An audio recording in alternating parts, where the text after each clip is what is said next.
AP assembly speaker గా అయ్యన్న పాత్రుడు ఏకగ్రీవంగా ఎన్నికయ్యారు.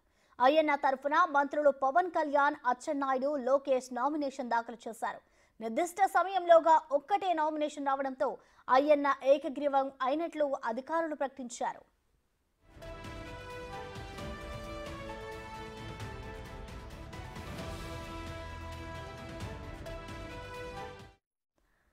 స్పీకర్ గా ఎన్నిక కావడంపై అయ్యన్న పాత్రుడు హర్షం వ్యక్తం చేశారు.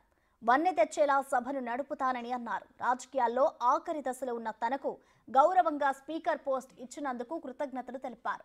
ప్రతిపక్ష హోదా లేకపోయినా వైసీపీని గౌరవిస్తామని అన్నారు ఆయన. గౌరవ సభ్యులు మాట్లాడతానంటే తప్పకుండా అవకాశం ఇస్తామని, అవసరమైతే వారికి ట్రైనింగ్ కూడా ఇస్తామని చెప్పారు.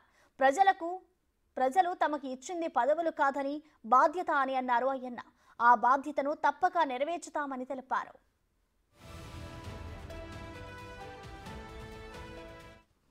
నుంచి నేను రాజకీయాల్లో 42 సంవత్సరాలు పెట్టి ఉన్నాను. 5 సంవత్సరాలు 5 సార్లు మంత్రిగా పనిచేశాను, ఒకసారి ఎంపీగా పనిచేశాను. ఇది నాకు కొత్తగా ఆఖరు దశలో స్పీకర్ పోస్ట్ వచ్చింది, గౌరవమైన పోస్టు. ఆ గౌరవమైన పోస్టుకి ఏ భంగం కలగకుండా నేను కూడా గౌరవంగా ఉంటాను. అనుభవం వేరు, అది అనుభవిస్తే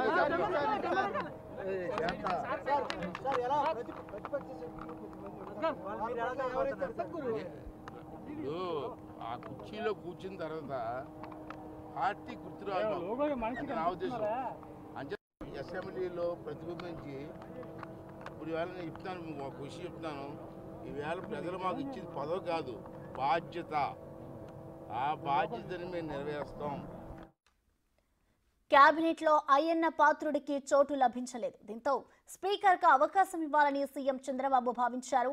1983లో తొలిసారి అసెంబ్లీకి ఎన్నికైన అయ్యన్న ఇప్పటికీ 7 సార్లు గెలిచారు. ఒకసారి అనకాపల్లి ఎంపీగా పనిచేశారు. మంత్రిగా పలు శాఖల్లో బాధ్యతలు నిర్వర్తించారు అయ్యన్న పాత్రుడు.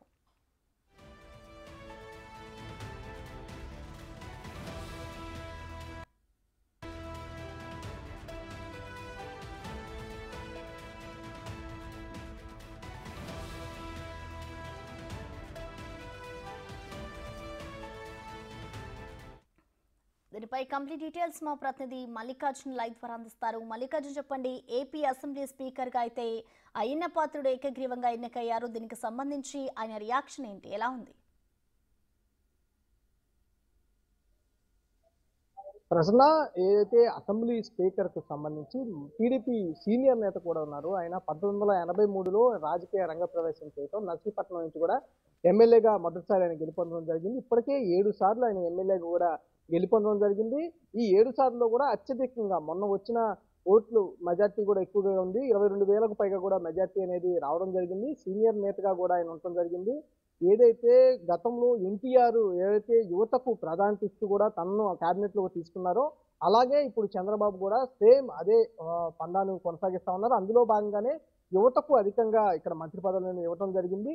మేము గతంలో మమ్మల్ని ఎలా అయితే ఎంకరేజ్ చేశారో ఇప్పుడు చంద్రబాబు కూడా ఎంకరేజ్ చేయాల్సిన పరిస్థితి కాబట్టి కంపల్సరీగా ఆయన ఎంకరేజ్ చేస్తా ఉన్నారు. మేము మంత్రి పదవులను ఎక్కడ కూడా కోరుకోవట్లేదు కూడా గతంలో చెప్పడం జరిగింది. ఇక్కడ స్పీకర్ గా కూడా ఆయన నామినేషన్ దాఖలు చేసిన తర్వాత కూడా మీడియాతో ఆయన మాట్లాడుతూ కూడా స్వయంగా చెప్పడం జరిగింది. చాలా పదవులు నేను అలంకరించాను, ఈ పదవి కూడా అలంకరిస్తే చాలా సంతోషంగా ఉన్నట్టు కూడా ఆయన వ్యాఖ్యానించడం కూడా చూస్తూ ఉన్నాను. ప్రధానంగా మరికొద్దిసేపట్లో కూడా ఏపీ అసెంబ్లీ 2వ రోజు ప్రారంభం కాబోతా ఉంది. ముందుగా 10:30కు ఏపీ అసెంబ్లీ ప్రారంభమై నిన్న ఎవరైతే ప్రమాణ స్వీకారం చేయకుండా మిగిలిపోయిన 3 సభ్యులు ఎవరైతే ఉన్నారో వాళ్ళ 3 సభ్యుల చేత ముందుగా ప్రమాణ స్వీకారం చేస్తారు.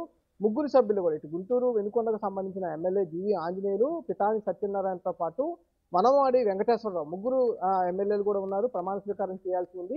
వీళ్ళు 3 కూడా ప్రమాణ స్వీకారం ఈ రోజు చేయబోతా ఉన్నారు. నిన్న గోరంట్ల బుచ్చయ్య చౌదరి నిన్న 171 మంది ఎమ్మెల్యేల చేత కూడా ప్రమాణ స్వీకారం చేయించడం జరిగింది. ఆయన ప్రొటెం స్పీకర్ గా గవర్నర్ దగ్గర ఆయన ప్రమాణ స్వీకారం చేసిన తర్వాత 174 మంది ఎమ్మెల్యేల చేత ప్రమాణ స్వీకారం చేయించాల్సి ఉండగా నిన్న 171 మంది ఎమ్మెల్యేల చేత ఆయన ప్రమాణ స్వీకారం చేయించడం, 3 మిగిలిపోవడం జరిగింది. ఈ రోజు మిగిలిన 3 చేత ఆయన ప్రమాణ స్వీకారం చేయించిన తర్వాత స్పీకర్ కు సంబంధించి ఇప్పటికే అయ్యన్న పాత్రుడు ఏకగ్రీవంగా ఎన్నుకున్నట్టు కూడా అధికారులు ప్రకటించడం జరిగింది. ఎందుకంటే నామినేషన్ అయ్యన్న పాత్రుడు ఒక్కడే వేశారు కాబట్టి ఇంకా ఏ నామినేషన్ రాలేదు కాబట్టి ఆయన ఏకగ్రీవంగా ఎన్నుకున్నట్లు కూడా అధికారులు ప్రకటించడం జరిగింది. అధికారికంగా, ఎందుకంటే అసెంబ్లీలో అధికారికంగా ప్రకటించాల్సి ఉంది కాబట్టి అధికారికంగా ఏదైతే ఈ నామినేషన్లు ఉన్నాయో ఈ నామినేషన్లు ముగిసిన తర్వాత, నామినేషన్ సంబంధించి ప్రమాణ స్వీకారం ముగిసిన తర్వాత అయ్యన్న పాత్రుడిని స్పీకర్ గా ఏకగ్రీవంగా అసెంబ్లీలో ప్రకటించబోతా ఉన్నారు. ఈ రోజు ఈ అసెంబ్లీ షెడ్యూల్ ఉండబోతా ఉంది. స్పీకర్ గా తనకు చాలా ఆనందంగా ఉన్నట్టు కూడా ఇటు అయ్యన్న పాత్రుడు చెబుతున్న పరిస్థితి కూడా కనిపిస్తా ఉంది. Thank you Mallikarjun.